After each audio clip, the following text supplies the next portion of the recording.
Anthropic will tell you prompt caching gives you a 90% discount. That's true, I measured it 89.6%, almost exactly as advertised. But my bill didn't go down 90%, it went down 84.1%. That gap is small, and it's the most useful thing about this feature because it tells you which workloads caching is worth turning on for and which ones it barely touches. Nobody explains it, so I ran the numbers. Everything here is one script. It's on GitHub, it costs about 40 cents to run, and you can reproduce every number yourself. One line of context. When you send a request, the model processes your entire prompt from scratch every time. If you have a 4,000 token system prompt and you send 100 requests, you pay for 400,000 tokens of the same text. Prompt caching stores that process prefix. You mark where it ends with a cache control block, and subsequent requests read the cache instead of reprocessing. That's the entire API change. A string becomes a list. One block, one marker. Two things matter, and I'll come back to both. Caching is a prefix match, so a single byte change anywhere before the marker invalidates everything after it. And there's a minimum size. Below it, nothing caches and nothing tells you. The script runs the same workload twice. Identical system prompt, 4,242 tokens, shaped like a real agent prompt, tool docs, and coding standards. 20 requests each phase. The only difference is the cache control marker. Cost is computed from published per token rates, not read off a billing dashboard. That's deliberate. It means you can reproduce this exactly without access to my account. Phase A, no caching. 4,257 input tokens, every single request. 20 requests, 27 cents. Phase B, same workload, one marker added. Look at request 1. The first cached request cost more, 1.69 cents versus 1.36. That's about 25% more expensive. Cache writes bill at 1.25 times base input price. You're paying a premium to populate the cache. If you cache something you use once, you lose money. Then request 2 lands, and the input column drops from 4,257 to 20. The rest moved into the read column at a tenth of the price, 0.2 of a cent per request, down from 1.4. Across 20 requests, 27 cents down to 5.8, 78.7%. So why 84 and not 90? Break one steady state request apart. The cache read is 59% of the bill, and it's already discounted. 20 tokens of uncached input, negligible, and then output. 38% of the cost of this request is output tokens, and caching cannot touch them.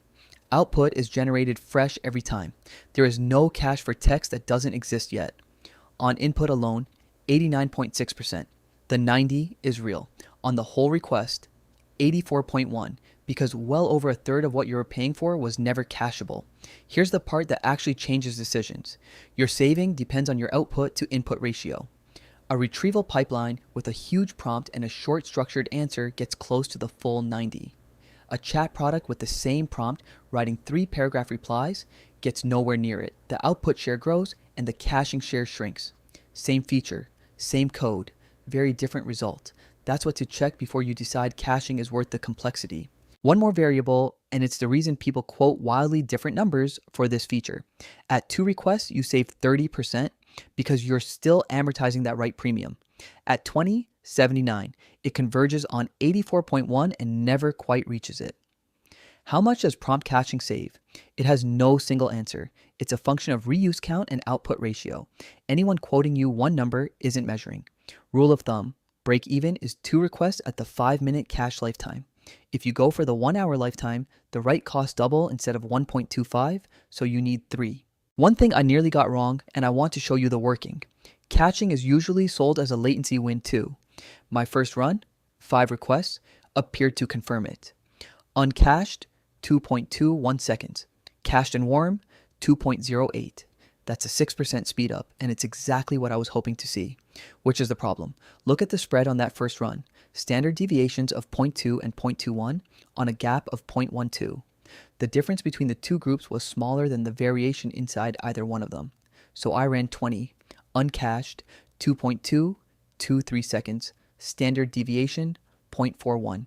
Cached, 2.216. Standard deviation, 0.33. That is a difference of 7 milliseconds. 7 milliseconds against a spread 60 times that size. That's noise. The honest finding is no measurable latency difference. Not faster, not slower. I'm making a point of this because the 5 request run told me what I wanted to hear, and if I'd stopped there, this video would have a nice clean claim in it that isn't true. My guess is that at 4,000 tokens, prefill isn't the bottleneck. Network round trip and output generation dominate. The latency win should show up at 50 or 200,000 token prefixes. I haven't tested that, so I'm not going to claim it. Last thing, and this one will bite you. There's a minimum prompt size for caching, and it is not consistent across models. It doesn't go down as models get newer. A 3,000 token prompt caches on Opus 5 and silently does not on Haiku 4.5. Silently. No error, no warning. The cache creation token count comes back 0, and your code looks like it's working. There it is. Everything looks fine. Nothing is cached. So, always assert on your cache read token count after you turn this on. If it's 0 across repeated requests, either you're under the minimum or something in your prefix is changing between calls. A timestamp, a unique ID, an unsorted JSON dump. That second failure mode is the bigger one in production, and it's the next video. I cut an agent's token bill 73% in an afternoon, and most of it was finding things that were silently breaking the cache. The script is linked below. Run it on your own workload. The ratio is what matters, and yours won't be mine.